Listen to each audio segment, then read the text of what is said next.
Some brands offer you low finance, or cashback, or servicing. Renault don't do ors. We do ands. The Renault Kadjar with 1.91% APR and €1,000 cashback and 3 years servicing, saving you thousands. Renault, the brand with the ands. Visit your local Renault dealer. Finance is made under a hire purchase agreement. Terms and conditions apply. Deposit required. Subject to lending criteria. See Renault.ie. No risk it, no biscuit.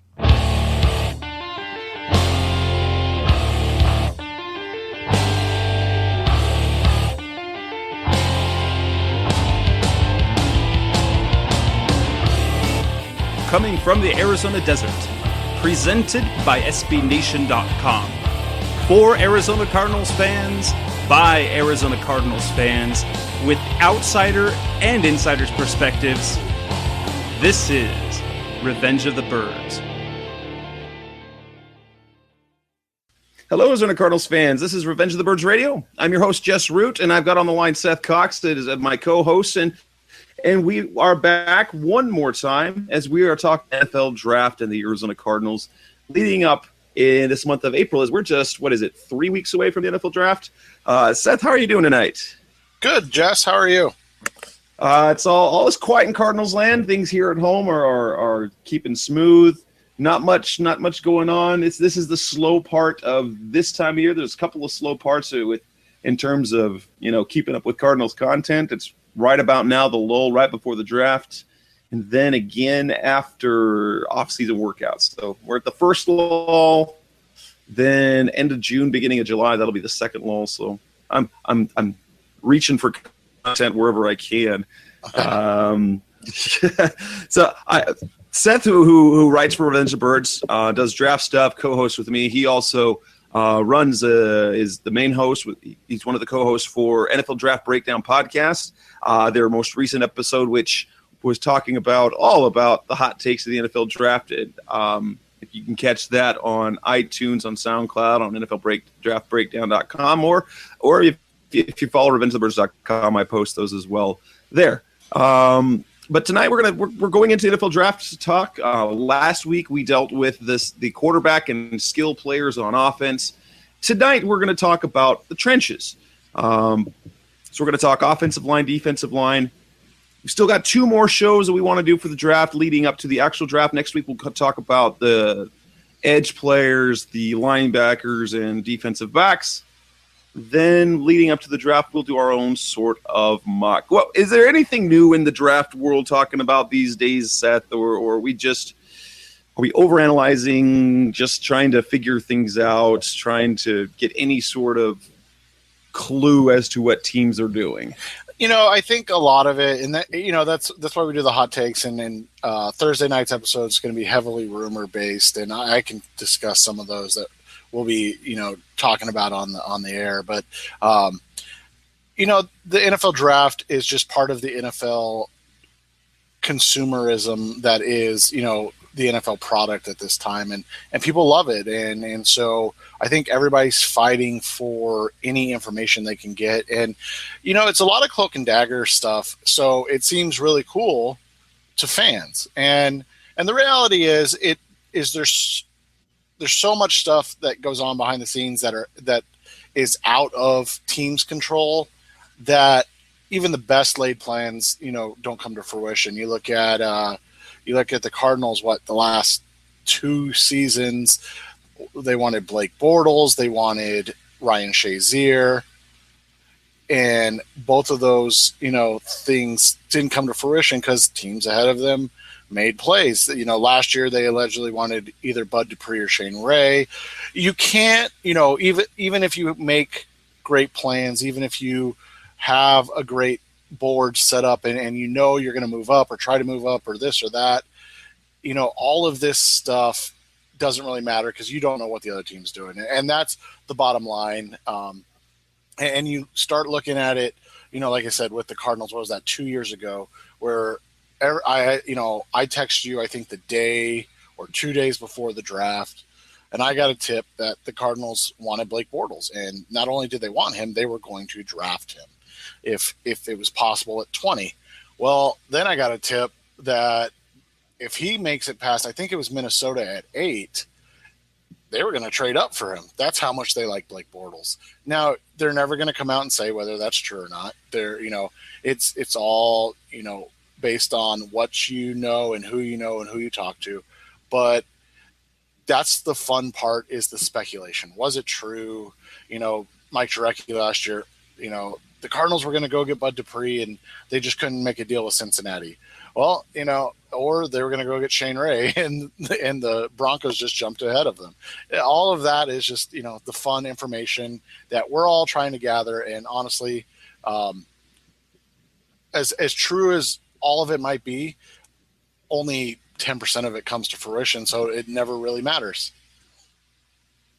And what you end up with is, in the case like last season, you had the Cardinals who take DJ Humphries, who gets to sit for a year. Although I think they kind of planned for the redshirt season. However, there was I think it was Peter King that I read about, and it gave me a little perspective. It wasn't necessarily that they thought that they believed he was having a red shirt, but as soon as they brought him in to rookie camp, they knew that he wasn't going to be ready.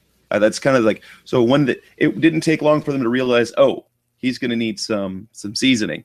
And so while he was, according to Steve Keim, their highest rated left tackle in the draft, they believed that he would have been a top 5 pick coming out of this year's draft. They took him anyway. With the eye, probably meaning I think they did intend for him to compete with Bobby Massey, but then saw early on, oh, that's not going to work. So they just put him on the shelf. And so you end up with a whole completely different thing, especially when the Cardinals seem to be really pushing. Everyone thought pass rusher. Then their top pass rushers went. They pass up. They don't go in the direction where we both thought probably would fit in a guy like Preston Smith. I checked off a lot of boxes. He said that's a guy that's perfect for what the Cardinals need, what the Cardinals do, and the type of player. And they still passed him up. And both of us see him go to Washington and do good things. So they got Marcus Golden, and they really like him. So at least there's that. Yeah, and you know what? That's just one of those things you look at, right? And the Preston Smith thing, and that's something you and I, no matter how good DJ Humphries ends up being, if Preston Smith is consistently a 10-sack a year guy, you and I are going to lament that, because it just seemed obvious. Like you said, it checked so many boxes. It made so much sense in terms of versatility, ability, all of that good stuff. And then, they go the complete opposite direction, not a team captain, a guy that is really a developmental pick, a stash type player. They go in the complete opposite direction, and it's like, oh, okay. But you know what? Hopefully it works out, and I think it will. I think Humphries is going to be a good ball player. I don't know if he'll ever be, an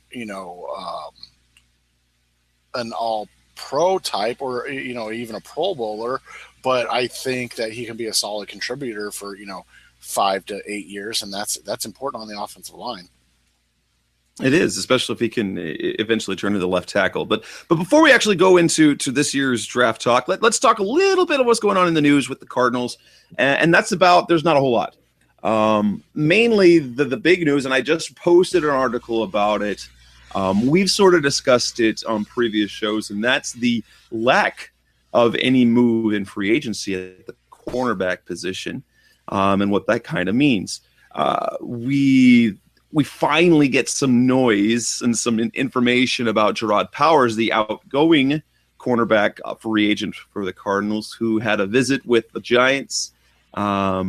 We learned some because he came back to Twitter. Cardinals never made an offer. So kind of in the same boat as Rashad Johnson, two guys that just 2 seasons ago, Bruce Arians was calling defensive MVPs, the most important players on the defense. And they don't even make an offer whether they knew they were going to be priced out or they were just ready to move on. Rashad Johnson signs with Tennessee. Gerard Powers still a free agent. I think in my gut, I think he's going to end up going back to the Giants. It kind of looks like the way what he tweeted is that, he's just making sure the situation's perfect. So He saw what he saw. He wants to make sure everything's good, and then he'll end up signing there eventually. But the kind of the thing is that so the Cardinals are still don't have a cornerback that they have signed. They still just got Patrick Peterson and Justin Bethel and Corey White. And there were a lot of people who really, really wanted to see them go out and get a starting caliber cornerback. I've been on the record on the show saying, that doesn't make sense based on the fact that they just paid Justin Bethel. They want to see, they believe in him, and they want to see what he's got. So they're not going to pay him $15 million and then decide, oh no, never mind, after just a couple of weeks where he had mixed play, bad play, and also a couple of plays that he did as well. So there was a little bit all over the map for him. But I mean, is it surprising to you to see that the Powers didn't even get an offer like Johnson didn't?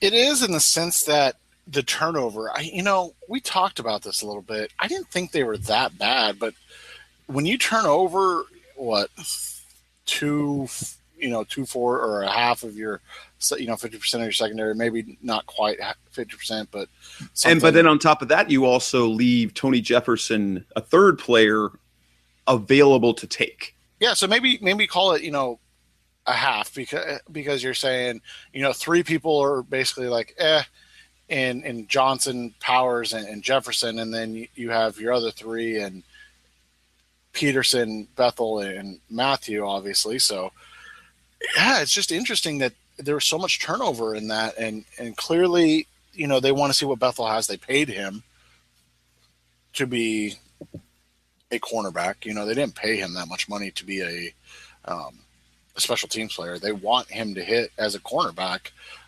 Whether that's cornerback 2 or cornerback 3, it doesn't really matter to them. They just want it to land.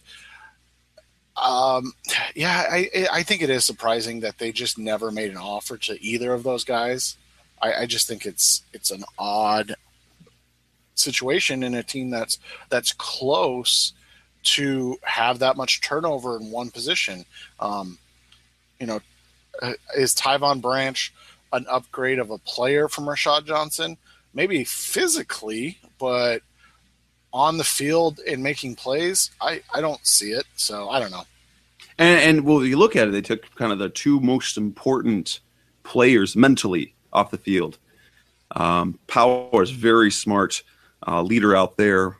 Rashad Johnson, a coach on the field. So now they are trading the mental side perhaps to then turn it over to more athletic. And maybe what it is they kept those guys around and leaned on them for James Betcher's first year, and they really want Betcher to do more, or maybe Betcher wanted to do more, but with the type of players he had, he wasn't able to break out the entire scheme. I don't know, but it just seems interesting to me. But I do understand, and I agree with the notion that, hey, they said that they kind of envisioned Justin Bethel being a starting cornerback. That's essentially what they paid him to be. They paid him to be a starting cornerback. Why would they bail on him after a couple of weeks of being picked on by Aaron Rodgers and in a terrible game against Seattle, and then a game where everyone in the secondary got torched? I'm not ready to bail on Justin Bethel. There are a lot of fans who are ready to bail on Bethel, and it doesn't make sense. And so I thought from the beginning, like a guy like a Leon Hall would fit. So it's a guy who started in the league. He's veteran, but isn't going to command the huge paycheck. And you wouldn't feel bad if he were sitting on the bench. No, not at all. And I think that's where the disconnect comes in of what is taking so long. You have a couple veterans, and I understand Powers. If he goes and gets a 2-year, $12 million deal, you may not want to match that. I get that, but Leon Hall, you probably get 1 year, $4 million. So why not? And maybe if Hall just won more money, who knows? But Arian's philosophy, and I wrote about it on RevengeOfTheBirds.com. By the way, another plug for the site. If you haven't been there, RevengeOfTheBirds.com. It is our SB Nation Cardinals site. Great group of community members, fans, Cardinals fans. Very intelligent talk there on the site. But Aaron just talked about when you have young players, you say you use the offseason to decide, okay, let them see if they can do it, and then if you can't, you bring a veteran in later. And I think that's kind of the wait and see look they're going to go. I completely expect them to draft a cornerback, but I don't think that cornerback's really going to compete to start in year one. So I think it's Bethel's job to lose. If it doesn't look like he can handle it, they'll bring someone else, a vet guy. Even if Powers could come back if he never lands anywhere, although I think he'll land in New York. But they'll bring in a guy who can then take his place, that being the case. Yeah, and I think that's okay, and we'll talk about this next week, but I'm not huge on the idea of drafting a cornerback with the thought of, he better compete or he better start right away. Like, if you get a guy and he plays really well, that's one thing, but I don't want to force something where you expect a guy like, Mackenzie Alexander or Eli Apple to come in and start right away. Like, that's just basically saying, well, go ahead and target our rookie, and so we give up 900 passing yards a game. And you even saw that with Patrick Peterson, who was as great as and as highly touted a cornerback talent as he was. He wasn't good his first year. He made plays, but he was picked on all season. Yep, and so I just don't see the point of it. So we'll see. So let's go ahead and start. Let's talk about the draft. We're talking about the trenches. We're going to talk offensive line. We're going to lead with the offensive line. The players the Cardinals aren't going to have any shot at. Then the players that the Cardinals, okay, if the Cardinals want to go O-line, who is available, who would be possible good value, or even just guys they could draft in round one, and then talk about later round guys. Then we'll kind of turn it around after that, and we're going to talk defensive line, kind of the same thing. Who are the best guys? Who are the guys the Cardinals aren't going to have any shot at in what's considered a deep defensive line draft in terms of talent? Who will be on the board there round one should the Cardinals want to go that direction, and then later in the draft. And for the later round guys, as Seth, we're going to lean a lot more on Seth because that's what he does, and I sort of trust him because that's what I do.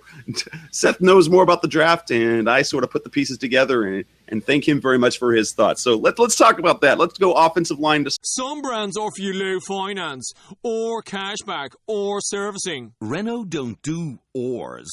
We do ands. The Renault Kadjar with 1.91% APR and €1,000 cashback and 3 years servicing, saving you thousands. Renault, the brand with the ands. Visit your local Renault dealer. Finance is made under a hire purchase agreement. Terms and conditions apply. Deposit required. Subject to lending criteria. See Renault.ie. Start. So, obviously, there's some. Laramie Tunsil is kind of the understood number one of the offensive line class. They're at tackle with guys like Jason Spriggs and Ronnie Stanley and Jason Conklin, all in that mix. Are any of those guys any chance going to be available at number 29? And should the Cardinals even consider going tackle again this year? I don't think they can consider it just because if they can't be a guard, I don't see Humphries as guard. Have I texted you the pictures that he's been taking at his camp with LaCharles Bentley? I've seen a few tweets. No, I haven't gotten those pictures from you, but I've seen a few of the tweets. Oh man, he looks so tiny. It's kind of funny because like LaCharles is a really like thick dude. Like he's not super tall, but he's like really, really broad and thick. And then there's Max Starks was there one day, and Max Starks is like he's a big dude, 6'7". I mean plus. And then there was another one. I can't remember who was next to him, and I made a joke with my buddy. I said, when you're going to see Big Brother at college, because like DJ Humphries just looks so small compared to those guys. That being said, I just don't see him being able to kick inside the guard. So, I don't think there's any way that you look at a guy like Ronnie Stanley, who doesn't have great movement skills. Obviously Laramie Tunsil is going to be long gone, but Spriggs, I don't know, and Decker, and Conklin are all really tall, and that's kind of like a big no-no for guards to be 6'6" plus. So, long-winded answer, no. I don't see them taking a tackle there. On the podcast we've talked about a little bit. We're kind of in the Tunsil one or tackle one, and then from there, it kind of is based on your preferential of how you like your offensive lineman. I like the kid from Ohio State, name's escaping, Taylor Decker. Kind of a more nasty type guy, kind of like Veldier. He's gonna get beat, every once in a while with speed, but he's nasty, and he, especially in the run game. Spriggs has a little, and I don't want this to get carried away, a little bit of Lane Johnson to him. He's not as athletic, because Lane Johnson was a complete freak of nature, which is why, Philly went up and got him when everybody thought they were going to go get Deion Jordan. And so Johnson, so he's not on that level, but he's a tier below that. And then from there, I don't see anybody that you can say kick inside the guard. I'm not big on Ronnie Stanley. I don't think he's going to be great at the next level. I think he's really a stiff prospect and doesn't move laterally extremely well. So that's not something that interests me at all. In the first round, one name to watch towards the end of the first round that the Cardinals may not be interested in, but a guy that teams could come up and get, and the Cardinals would be kind of that prime spot if their, quote unquote guy is gone. And that's LaRaven Clark from Texas Tech. A lot of guys like him, and I'm indifferent on players that come out of like Texas Tech, because it's just so hard to get a gauge on what they're good at, because they play in that passing offense that the goal is to get rid of the ball in half a second and not block for 2.5, 3 seconds and things of that nature. But he's super long, like incredibly long limbed, and then he's got good movement skills, so he's got a little bit of intrigue to him, and that's probably going to be your first round guys coming out. Kind of the way that the Cardinals are set up, we've kind of joked about this kind of over the course of a couple of years, and I even kind of saw it even from a year ago. The Cardinals take Jonathan Cooper with their first pick in the draft. They sign Jared Veldier. They sign Mike Iupati. They draft DJ Humphries. And guess what? They've taken care of 2 tackle position, 2 guard positions. Well, now they sign Evan Mathis. Really the only position they haven't used any big capital, as you call it, either draft capital or decent money in terms of free agency. It's the center position. The center position, guard again, especially since, Jonathan Cooper was traded off and Evan Mathis is on a 1-year deal. Interior line is definitely a possibility even early on. So we've got names like Ryan Kelly, you've got Nick Martin, you've got Cody Whitehair, guys of that ilk. Some of them, in mock drafts are bouncing around from the middle of the first round to the middle of the second round. Obviously kind of the top tier of all those guys is, I think, in terms of what fits for the Cardinals, will be Ryan Kelly in Alabama. Would that not be? Isn't he what most consider as the cream of the crop at center for the class? For me, I actually would prefer Cody Whitehair out of Kent State. They've talked about him. Matt Miller at NFL Draft Scout on Twitter writes for Bleacher Report. A lot of people don't like him. Matt and I have gotten along for years, and Matt's told Twitter, and I've talked to him to make sure I didn't misinterpret what he's saying, that he's been told that a lot of teams are interested in Whitehair as a center. He reminds me of Zach Martin. Now, when you give a comp like Zach Martin, that's way, way over the top. So people need to understand that's, his high end. His low end is probably in, this is probably way too low, but his low end is like a Ted Larson type guy where he's going to bounce around the league for 10 years, start a lot of games, but never hold down a position. But I see a guy that can play all 5 positions. Like if you need him to start at center, he's going to be a really, really good starting center. If you need him to start at left guard because Mike Iupati goes down, he's going to be a really, really good left guard. Like that's just the type of guy he is. My actual comp, like my overall comp, is Joel Bitonio, a guy I loved coming out of Colorado Nevada, State. right? Nevada, yes. No, you're right. Ty Sambrelo was the Colorado State guy. Coming out of Nevada 2 years ago, Cleveland took him early in the second round, and I loved Bitonio when he was coming out. Just a nasty guy with a lot of aggressiveness, and I see a lot of that in Whitehair. He's a guy that he knows how to finish. He's strong. He didn't put up a ton of weight on the bench and things of that nature, but he's just a guy that I think can do a little bit of everything. And, that's what Arizona needs, honestly. Like, if you draft Ryan Kelly, who would probably be 3 on my list, but 2 on, 1 on most people, or 2, sorry, on most people interior offensive lineman list after Whitehair, you're getting a center. Can he play guard? I don't know. Like, I'm not always comfortable saying, hey, dude that's never played guard, can you play guard, right? And so, like, that's how I kind of feel about that.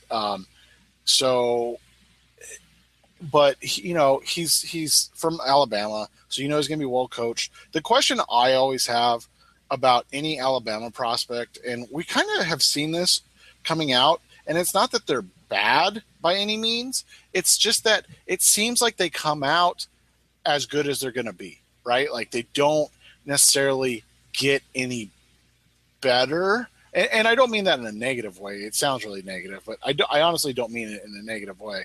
But it just Saban like, coach them up so much. Yeah, it just seems like they're at their pinnacle as they come out, and that's not a bad thing. I think like I said, I'm not huge on Kelly. He'd be my second center, even like pure center after Nick Martin. Martin is just kind of that cerebral guy that you plug in.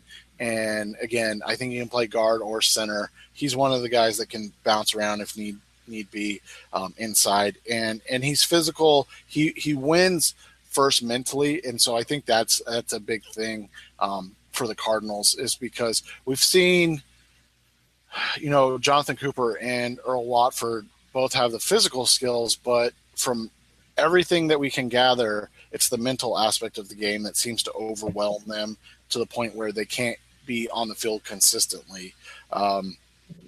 So, for me, I like Martin. I think he's a guy that understands how to play the game. And the main thing that's going to come up with him is the medicals, because he had a big knee injury in 2 years ago. And so it seems kind of like he's been kind of stiff since then. Like he still wins, but you just wonder how much of a wear and tear he's got on that knee already. And so those are the 3 guys at the top in terms of guards and center that I think you could see. The one name that's interesting that I've seen brought up by Pro Football Focus, I think we talked about this too, when they took the kid out of Stanford, Joshua Garnett.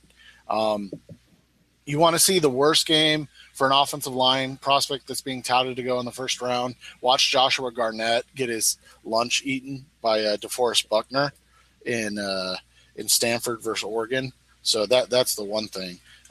But you know what? Garnett's your typical Stanford offensive lineman, just big, thick, powerful, a guy that wins, nasty.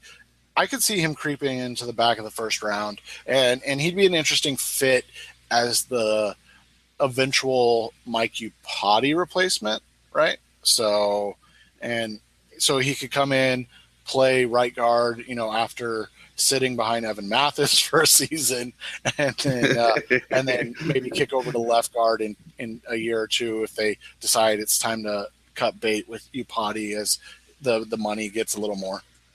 So now, if I recall listening to that podcast, was it Justin or Justice that was all on board, or was it a different guy that you had on the show that day was all on board on Garnett as a guy that he felt was really going to be a very successful player in the NFL? It was both of them, because they like the fact that he's so physical in the middle. Like that's that's something that you can't teach.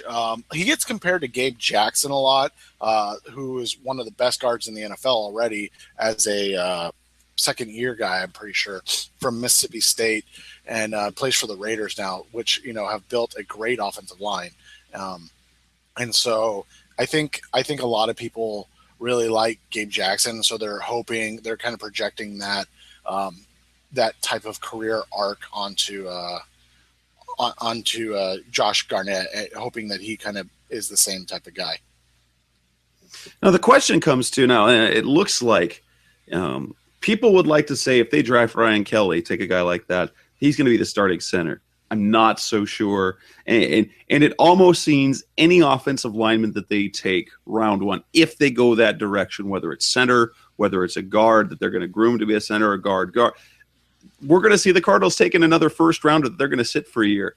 I understand it.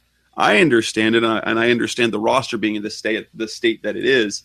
But I wonder if the Cardinals fan base could handle another offensive lineman taken in round one that doesn't play in year one.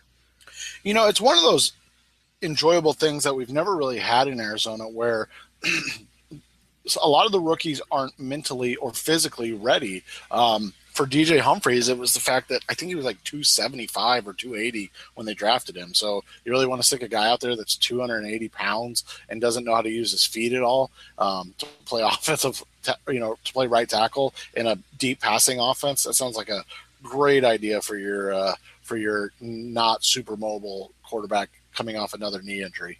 And so I think it's the same thing with Kelly. Like when you look at it, I think from a mental aspect, he's gonna wow teams, and so that's gonna be something where fans are gonna be like, well, he understands it. He's physical enough and he's smart enough, and it's like, well, they don't want the reason that their season ends to be a rookie again, or a young starter again that's getting pushed around in the middle of the field. They can live with a guy not being great physically, but they don't want to live with a guy struggling mentally, and so we'll see what happens there. But for me, if they drafted a white hair Martin Kelly, even a Jack Allen, who's kind of tiny, and so I know some people aren't going to like him. The other guy is Evan Baum out of Missouri, sorry, or Bohm. I don't know how you pronounce his last name, to be completely honest. But those are the guys that, like, if they took them in the first 4 rounds, I'd be completely comfortable with them starting day one at center, because mentally they all made a lot of calls based on what I've heard and read is that they made a lot of the offensive line calls. So that's the number one thing in this offense. You have to be able to make the line calls and check protections. And if you look historically, particularly if we look at the center position, if the Cardinals do jump on a center, say it's whoever it is, round one, that's some lofty kind of expectations, because if you look at the history over the last 15, 20 years, every first round center has been really good. Yeah, and that's why I'm kind of on the white hair train, because I think he's going to be really good. Kelly, there are some concerns for me. I know other people love him.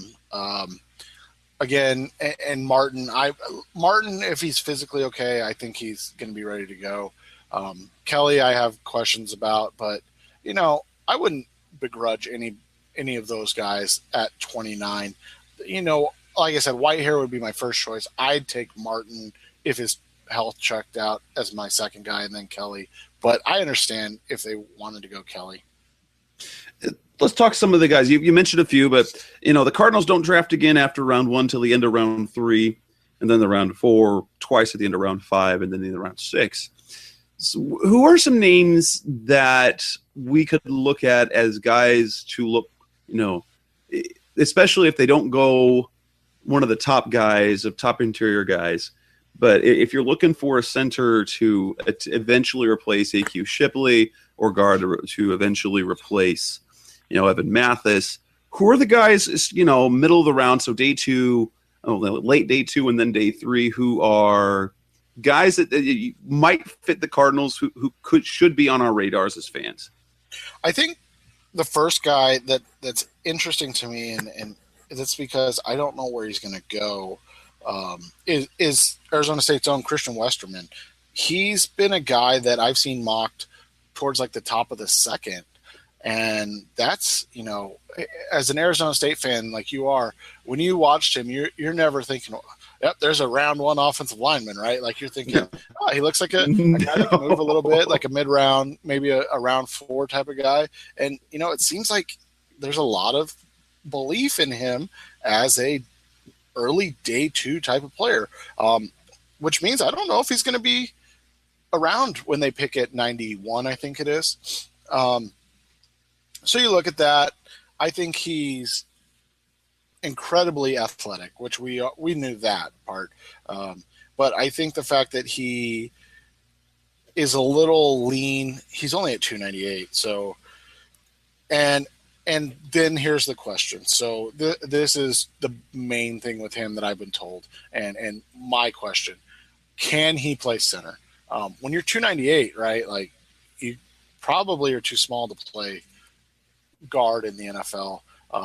And what makes you so good, if you're Christian Westerman, is the fact that you can move. So if you put on, 12, 15 pounds, are you going to still be the same player athletically? That's always the concern for these guys coming out of college, especially when they played in that spread offense and they got to block guys in space a lot, as opposed to now, all right, we're going to, especially in an Arians offense where we're going to punch it in the middle of the defense, 25 times a game, and then we're going to drop back and ask you to protect for 4 seconds, 40 times a game. So that's one guy. Vidal Alexander is another name to know. I'm not sure if he's going to –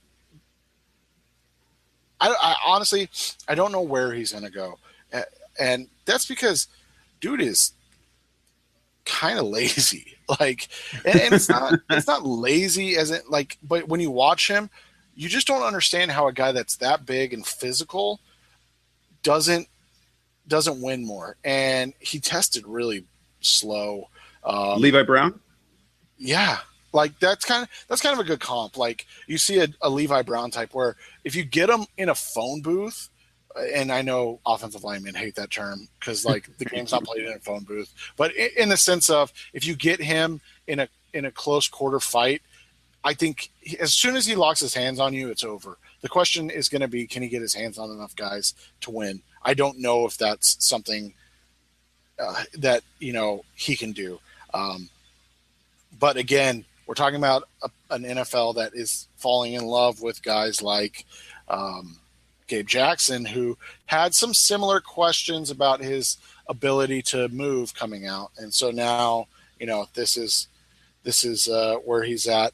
I'm trying to look. I'm not a huge Spencer Durango guy. I know some people that are. I'm not. He played at Baylor. I believe he was their left tackle the entire time there at Baylor, and now he's a starter. They're going to move him inside a guard. So it's going to be interesting to see where he ends up. He's a big dude, like 6'6". So I don't know what to make of him always, because he's kind of an ugly player in terms of like he doesn't do anything like exceedingly well, but he wins all the time. He's the Ted Larson type for me. Like he's going to be in the NFL for a long time because he's smart. You can trust him mentally, but he is going to make some mistakes physically. And Ted Larson just got $2.4 million. I don't know how. Yeah, good for Ted Larson, right? Like, yes, absolutely. Graham Glasgow, and I'm just going through kind of guards, but Glasgow can play center, but he's 6'6", so he might be too tall to play center. Again, it's really weird how the NFL works in terms of height, like issues, and so he's another guy that is going to be. He thrived when he got under Harbaugh this year, and kind of that's what put him on the map. And so now the question is he only a power guy? Can he play? Where can he play? I don't see how good he's going to be at like a guard position where he's asked to pull a lot. So maybe like right guard in Arizona might be something, but I don't know. I'd prefer him at center, but again, I don't know if the NFL looks at guys that are 6'6" and go, "Oh, you can play center." From there, I mean, it's just there's always interesting guys. Denver Kirkland's another massive man, 6'4", but he's like 340 right now. Ooh. So I mean, he's big. Like Andre Smith size. Yeah, and I'm not sure if those guys really interest Arizona. I don't know what they think of those guys. I like a guy out of Boston College named Kyle Friend. Now, he's another undersized guy, so he's going to definitely go late if he's drafted at all because he's only 6'1", but he's like 305. So he's a guy I like. He's incredibly smart. And I think he put up like 33 reps on the bench or something crazy like that. 41 reps. Sorry. Yeah. I knew it was. Wow. I knew it was incredible. People like him because of his base and his ability to anchor, and then he's just stronger than a bull. But short arms, like really short arms, because again he's only 6'1". What are you going to do? And then a guy that I'm not sure he can move a whole lot, and so if he doesn't win early, it's over. And in the NFL, especially as the defensive linemen that we'll talk about later get more and more athletic, it's all about being able to win on that second move. And so if Friend misses early, it might be over. But he's an interesting guy because he's a heady player that that understands the game and is athletic enough, again, in that phone booth that they hate so much. And then go ahead. No. Go ahead. You had something. I don't have anything to add when we were talking late round offensive linemen.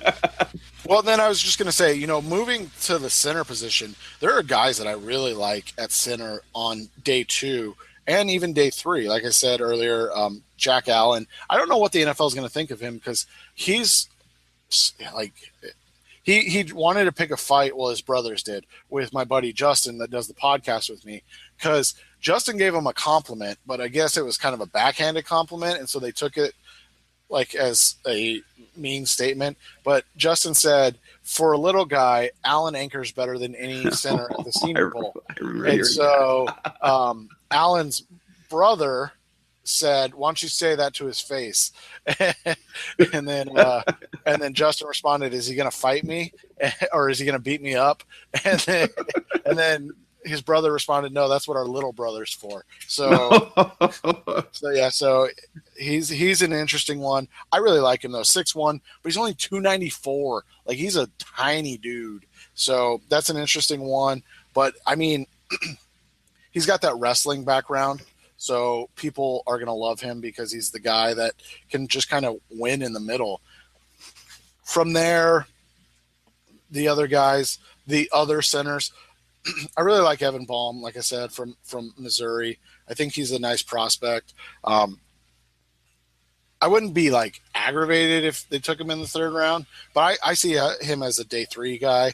And, with 2 5th-round picks, I don't know if he falls that far, but he's a guy that I would, jump all over in round 4 and be comfortable. Like I said, with him competing to start right away. Because, again, the word out there is that he's a guy that has made some calls, and he's a guy that he's going to be small in terms of like arm length and things of that nature. He's, they call him squatty, so to speak. I mean, he's 6'2" and 310. So, I'm 6'2" and 250. I couldn't imagine being 60 pounds heavier. Like, I don't know. Oh my gosh, what I would do. So he's, but he's a really, I mean, he's strong. I don't know if he missed a game. I'm trying to look back, but yeah, he's a guy like he and Jack Allen will completely endear themselves to their teammates from day 1 because they're the type that, I'm trying to think like Rodney Gunter will say something goofing around with them, and then they'll fight him right there because like they want to prove that they are, tough guys that are to be taken seriously and that they're going to command the respect of the offensive linemen. And they're the type of guys that like the offensive line gravitates towards, because they're the quote unquote leaders and those guys that are super physical. Yeah. And then another interesting one that I know has been talked up a lot on Revenge of the Birds, and that's Max Turek. Turek was like a round one prospect, I think 2 years ago, and then he got injured, and he's never really been the same player since. So the question is, can he come back and be that guy? So I don't know if his athleticism comes back, and I question if he's strong enough to anchor the center of the offensive line, and that's the question that you have to ask yourself in the NFC West. When you're trying to build a team that is built on physicality, is he the guy that you want to put in the middle? Like, he's bigger than Jack Allen, but I think Jack Allen's like much better in terms of setting up and holding his ground. And that's really it for like the centers. Like, I don't mind Austin Blythe out of Iowa or Mike Matthews, but as we go down to those guys, we're talking about guys that are like under 300 pounds, under 6'2". Mike Matthews, they list at 290. So, I mean, you're really going to have to convince me that he can anchor against a Dan Williams or even an Xavier Williams or any of those guys like that. Well, and that he can anchor against, the front of Seattle or, lock up. I know Nick Fairley's not with St. Louis again, but, a guy like Nick Fairley that they're going to bring in to replace. So we'll call that a wrap. I have nothing to add on, after the first couple of offensive linemen, I'm no good after that. So let's go next, talk defensive line. So coming up next, defensive linemen, who will the Cardinals never even have a chance at? Who are guys that the Cardinals could look at early, and who are guys who we could see in what's considered a deep defensive line class in the later rounds? Some brands offer you low finance, or cashback, or servicing. Renault don't do ors. We do ands. The Renault Kadjar with 1.91% APR and €1,000 cashback and 3 years servicing, saving you thousands. Renault, the brand with the ands. Visit your local Renault dealer. Finance is made under a hire purchase agreement. Terms and conditions apply. Deposit required subject to lending criteria. See Renault.ie. So the defensive line class is super interesting because people like Sheldon Rankins. I'm not a huge Sheldon Rankins guy. I get why people like him, so I'm okay with that. But he's not a guy that I see as like, oh, I want to go get him. I like A'Shawn Robinson, and other people don't. So it's just a matter of taste. A'Shawn, for me, is the type of guy that you just, you put him in there and you don't ever have to worry about him in the run game. Is he going to get sacks? Probably not. Like, he might get one, but, every once in a while. But he's a guy that can play all three defensive line positions for the Cardinals. But he's probably going to end up being drafted early. I don't know, though, because some people really don't like him, so maybe not. The other guys that are going to be gone, like, no questions asked. And I don't know where we want to classify Joey Bosa. Maybe we'll leave him for the next episode. Yeah, let's call him edge. Let's put him on the edge. Okay. So DeForest Buckner is going to be gone. I'm not a huge Buckner guy, but he's better than Eric Armstead was last year. And so he went top 16, I think. I know he went to San Francisco, but I think it was 16 or 17. So he's obviously going to go before that, especially in this class where there's not a bunch of really good players. You can read my buddy Kyle Posey's piece over at Justice, or the sister site for Revenge of the Birds, Bolts from the Blue. Kyle Posey has written about DeForest Buckner extensively, and he has him ranked as his third best player in the class. So that can tell you the differences. Rankins, I don't know where he wins for the Cardinals, so to speak.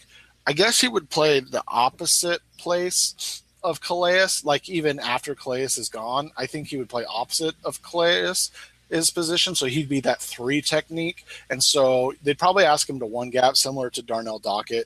He's kind of built like Darnell. He's a little bigger at 299, but he plays with the same type of ferocity. I don't know if he's as good as Darnell, though. That's what my question is. From there, it's just a toss-up of guys, right? Like I mentioned, Ashawn Robinson. A lot of people like Jerron Reed, but he is considered a nose tackle only type. I think some people say he can play all over the line. Vernon Butler from Louisiana Tech is huge, 6'4", 325, kind of Dan Williams-ish. And that's not a bad thing because Dan Williams is, obviously was a great piece to the Arizona Cardinals defense. The names that could be available at the end of round 1 for Arizona that are intriguing are obviously a guy that I've written about, Jonathan Bullard, 6'3", 285. He's kind of like Rankins, but I think he's more explosive in that 3 gap, and he's more in that Darnell Dockett size range. And so I think he could be a guy that can play. If you ask him to 1 gap, I think he can be a very disruptive force at that 1 gap position. If you're asking him to 2 gap, well, then don't draft him. Basically, that's that. And then the other guy is the guy that, and here's one of the rumors that we'll get to on Thursday for the Draft Breakdown podcast. So a little preview, but one of my sources, no, I was kidding. A guy I talked to a lot sent me this tidbit and basically said, Robert Nkemdiche, the NFL doesn't have questions about his behavior. They just don't understand him. He's an odd guy. And so a lot of teams aren't comfortable taking him in round 1 because they don't like, guys that are different. Like he's weird.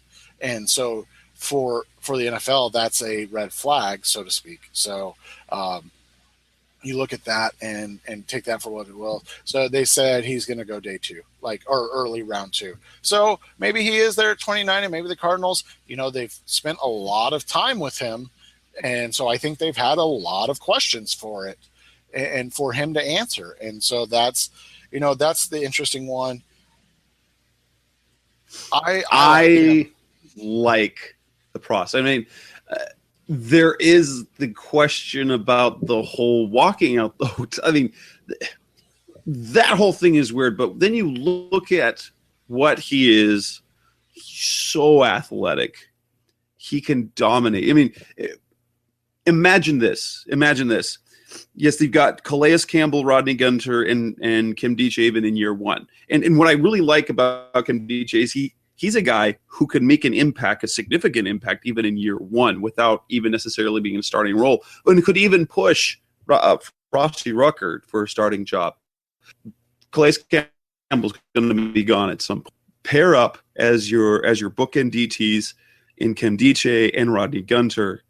That is exciting. If he can figure out the effort part on the field, if he can figure out the football part and make sure that he's not too weird to not mess things up with his teammates, but that would be an incredibly exciting defensive front. Yeah, and that's what he is. He's a special athlete with special talent. The deal is with him, you just have to harness it, and if you can't harness it, then it's a bad pick. And so that's what you have to have faith in your coaching staff and your scouts and whatnot to do.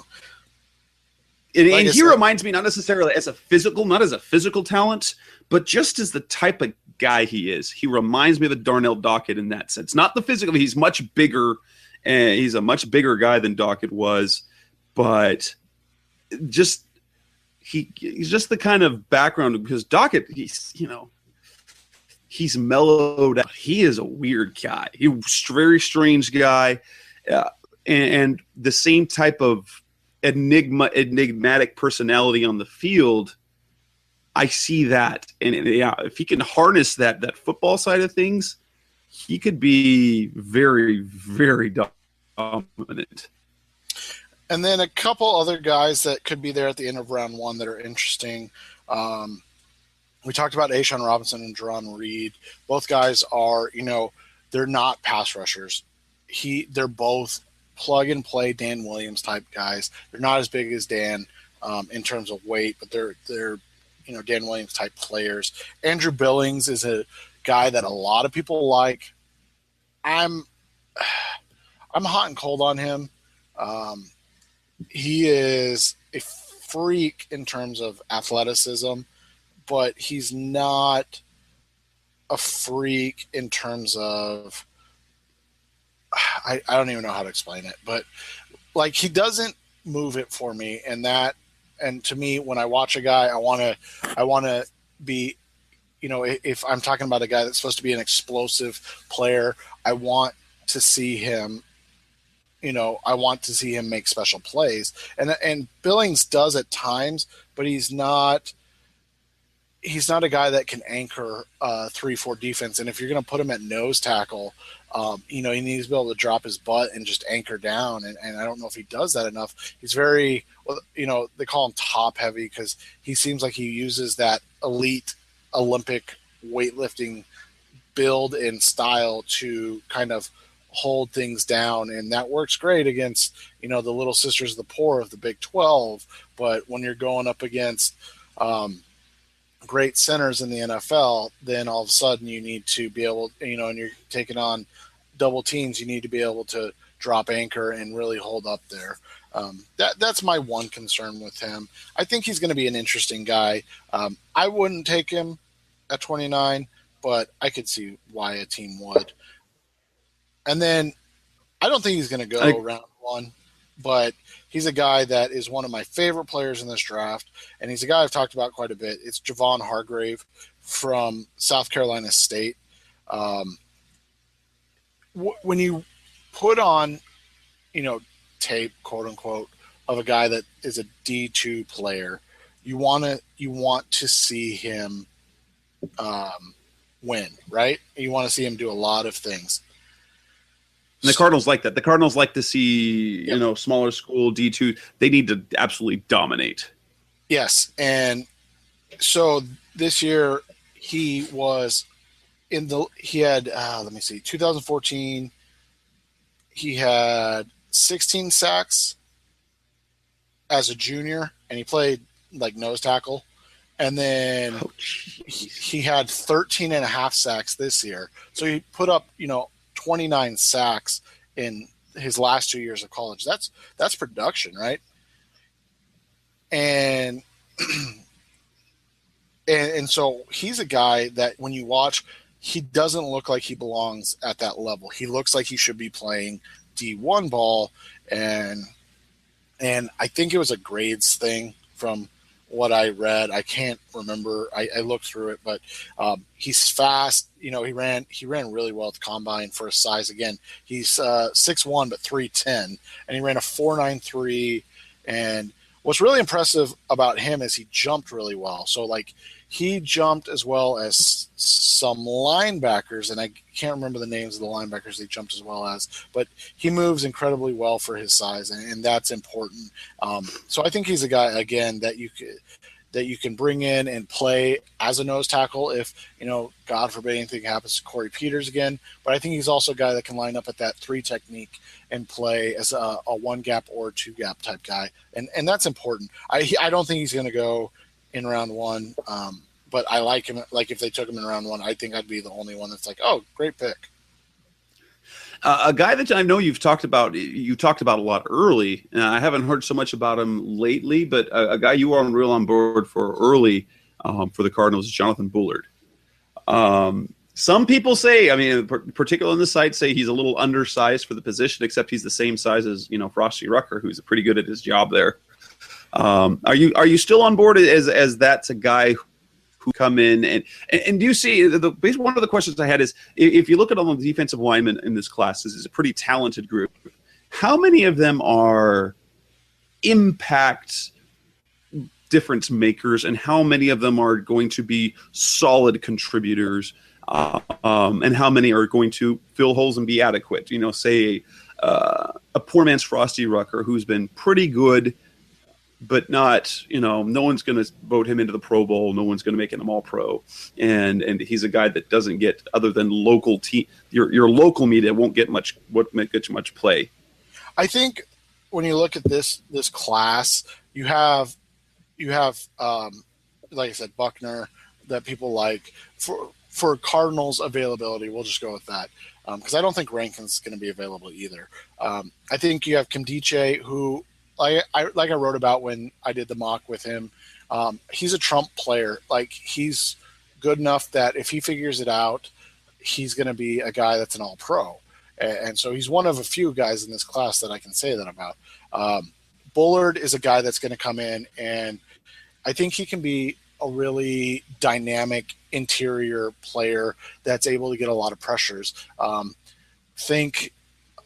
was the guy? Jay Ratliff type. He's a little smaller than Ratliff was, if I remember right. I don't remember how big Jay Ratliff was at the end, but Ratliff was a guy that for the Cowboys, I think he had like 10 sacks one year. So yeah, Jay Ratliff was, he was 6'4". Wow. I didn't know he was that big. But yeah, I mean, he was a big dude, but he was a guy that played in terms of, the ability to knife in and make plays. Yeah, 6'4", 293 though. So same type of build type thing. Yeah, he had a couple Pro Bowl seasons for the Cowboys. That's right. I remember that right. And they played him at nose tackle. So, I think he'd be, again, like a defensive tackle for the Cardinals, lining up opposite of where Calais lines up. But I think you could bring him in on passing downs, and you could have a Bullard, Gunter, Calais, three-man front with a Jones and Golden kicker. And all of a sudden you have to choose who you're going to double team, because a guy like Bullard can get that upfield pressure really, really easily. And then I think Hargrave is the last guy that I think has a chance to be in that like impact down player right away. I think Billings, guy we haven't talked about, Kenny Clark, who I was surprised came out, to be completely honest. Ashawn and Jerron Reed, and even Vernon Butler. Those are all guys that are going to come in and, like you said, be contributors and rotational guys for the Cardinals, but they're not going to be impact guys up the field, which I wonder if that's what Arizona's going to be looking for, because I think like an Ashawn Robinson or a Kenny Clark or a Vernon Butler are all better than Ed Stinson and Josh Morrow, but I don't know how much more impactful they'll be than those guys. You get what I'm saying? Like, you can keep those guys out there for 60 snaps, and they're going to give you what Stinson and Morrow give you in 15 snaps. Or in their combined 35 to 40, yeah. Yeah, exactly. So that's and so it's not a shot at those guys. I think they're going to be very good ball players for a long time. I just don't see in terms of impact, I don't see it. You mentioned Ed Stinson, a guy that, as a fifth rounder, you really liked him coming out of Alabama as a plug-and-play guy who's, he's going to give you just what you need. He's not going to pile up a lot of stats. Cardinals will play him for 3-4 years, and then they'll move on. Obviously, after round one, the Cardinals aren't going to draft again until the very end of day 2, and then you have a bunch of day 3 picks. Who are potentially some good plug-and-play or even some developmental players who have a chance to maybe have a shot at something in year 2, year 3? And you know what? I did forget one guy, so let me go back real quick. Sorry. Okay. Because I forgot the most important guy, Chris Jones. So. Oh, yeah. I was going to ask you about that. Woo. Yeah, it just slipped my mind. I got so many names in front of me, so it's hard to remember. All those D linemen. Yeah, exactly. And so Jones, to me, he has the ability to be special, like special. Does he ever reach it? I don't know. But he kind of plays similar to Muhammad Wilkerson when he's on. Now, the question is, when is he going to be on? And that's, a question that you have to figure out with these guys. And you have to wonder why he didn't dominate as much as he should have at where was he at Mississippi State. Wilkerson's 6'4", 315. Jones is 6'6" and 311. I want to say they list him at. So, you look at him. I see a lot of it when, like I said, when the motor's running right and he's on his game. I see a lot of similarities to Muhammad Wilkerson. He's a guy I would absolutely be on board with at pick 29. Like, I think he is a guy that is really close to being a special player, and I forget what tape it was. It might have been Alabama even. But there's a game where, and again, Kyle Posey wrote about him at Bolts from the Blue. But you find that Chris Jones game. I can't. I wish I could remember which one it was, and he was the best player on the field, and you're just like, wow, this is what this guy can do when all is said and done. And so I think overall, the Cardinals, if they really want to get better on the defensive line, can do so at 29 with the grouping of Jones, Kimdiche, Bullard. Like, they have the ability to get a player that can be LSU was the game. Sorry, LSU. I knew it was against one of the elites of the SEC. And he just bullies all these guys all over the field. It's incredible to watch. Like I said, it's really good to watch if you go to Bolts from the Blue, and and Kyle Posey wrote it, and they'll talk about it there, how important it is for him to find some consistency. But I think he could be a special player. And what I like about the potential of a day one defensive line pick, it is a position where there's talent, so you're going to get value. You're going to get a talented player. You're not going to get accused of that reach. And they can have at least a partial impact in year one.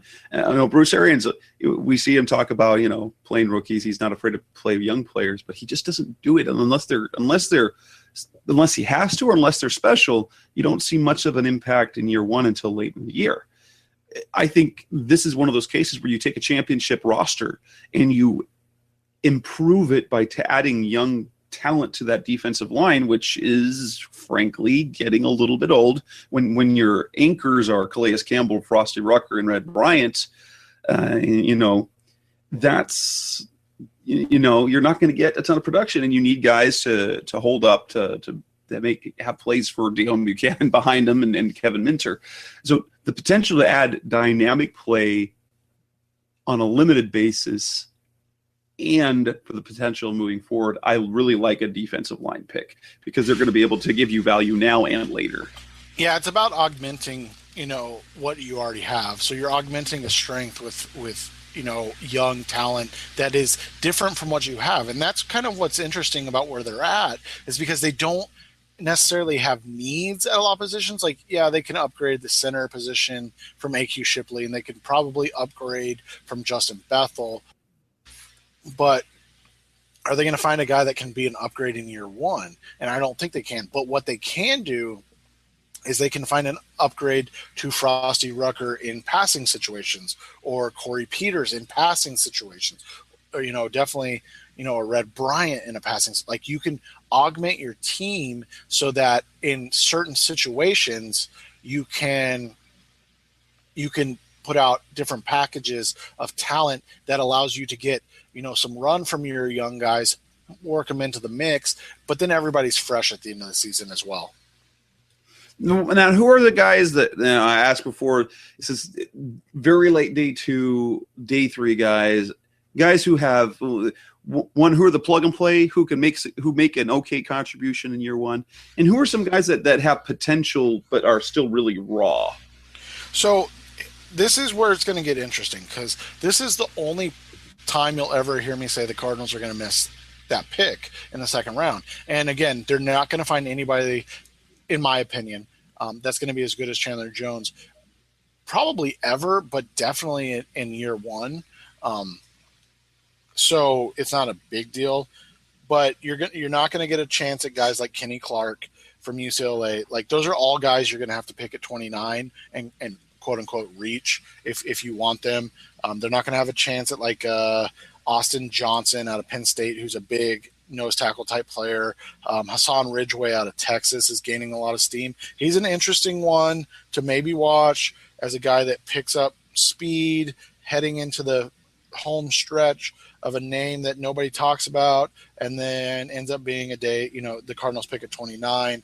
But he is he's a athlete that didn't produce at a underwhelming Texas program, at the time.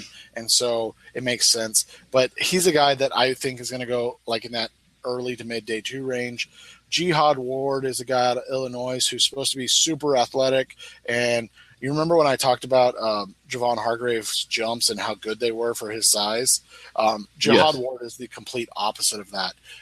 Javon Hargrave weighs 300 and I want to get this right. He weighs 310 pounds at 6 feet 1 inches. Jihad Ward is 295 at 6 feet 5 inches. And Javon Hargrave outjumps him in the vertical and the broad jump, like by a lot, not even by like a little, by like Javon Hargrave's jump on the vertical jump was 34 and a half inches, and his broad jump was 109 inches.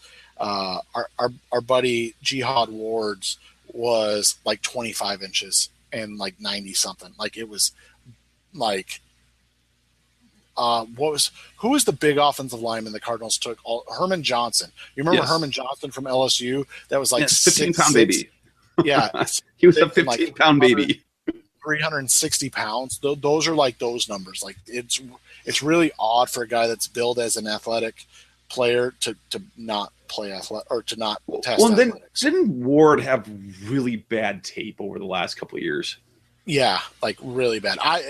If you listen to the Draft Breakdown podcast, none of us are on board with Ward as a day 1 or 2 player. So there's that.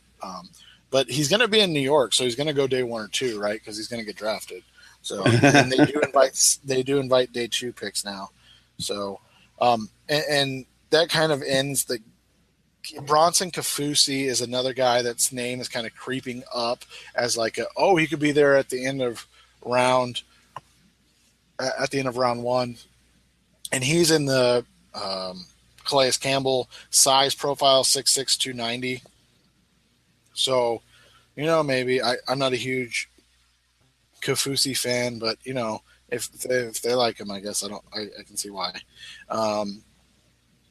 And so, but if he was there in the end of round 3, I'm all about that. Like, okay, sounds good to me. But I don't see him as a pick at 29. The 2 names that are really interesting for me at 91, if they do go defensive line, one is Adolphus Washington, and he's going to be another guy that is just going to have to do your homework. Like, does he pass all the pre-draft stuff that that these guys go through in terms of off the field questions? If he does, then he's a good player. But he got picked up for solicitation, which tells you he's a moron, first off, because you're a freaking Ohio State Buckeye. Everybody knows who you are. Like, why are you soliciting a hooker? Like, just come on, man. And it was an undercover cop, so again, he's just not smart. And the other guy that's interesting and is a name that I brought up on one of the last mock drafts I did is Willie Henry out of Michigan. And again, he's a guy that really benefited from the Jim Harbaugh regime. So he came in and kind of turned around, quote unquote, the career of Henry in terms of as a prospect. I think he's a junior, so it was kind of odd that he came out. I'm looking real quick. Hold on. I can't see it. But super athletic. Yeah, he's a junior because he just turned 20. He just turned 21, and so he's super athletic. And so, but he's a big dude at 6'3", 305. So he's going to be a guy that can play the 3 technique in the Cardinals defense. Again, these are all guys playing opposite Calais. There's a couple guys, but like DeForest Buckner and, like I said, Bronson Kafusi, who could be Calais, but I don't know if that's on the radar quite yet because I think that's what Rodney's here for. So, but he is a guy that I think can come out, get coached up, but he can be an impact player. I think he had 6.5 sacks from the defensive tackle position, which is good. Like that's a good number of sacks from the defensive tackle position. Well, we kind of talked about that, and again, this is one of those shows we're talking to going specs. I know virtually nothing, so I will say, Seth, that's great stuff. Thank you, and I appreciate that. I appreciate the information that you can give us Cardinals fans. And again, we're going to say, Seth, make sure fans that you are listening to the NFL Draft Breakdown podcast. They'll have another show up later this week. We're going to talk rumors and all that stuff. Make sure you head over to revengeofthebirds.com, be a member over there, and keep listening to the podcast. We are on iTunes. We're on Stitcher Radio at some play when they add the podcast feature, and of course, Blog Talk Radio. Seth, anything else you need to add for tonight before we break until we talk next week about the back end of the defense? No, there's some guys we didn't hit on that, there's so many prospects that it's hard.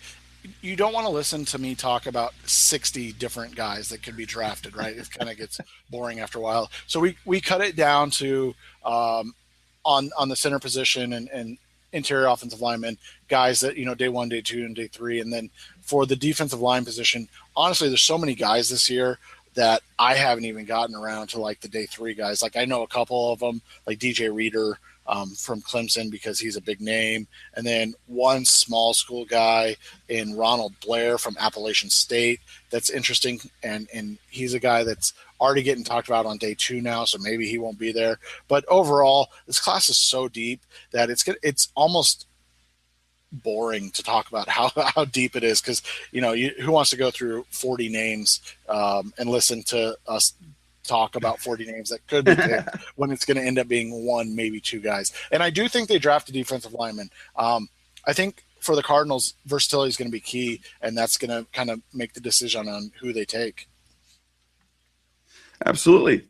So that'll be a wrap for Revenge of the Birds Radio this tonight, what I think is episode 113. Thanks for listening. As always, that's Seth Cox. I'm Jess Rube. We'll be back next week talking about edge players, linebackers, and defensive backs. Until then, thanks for listening. Go Cardinals. Have a good night.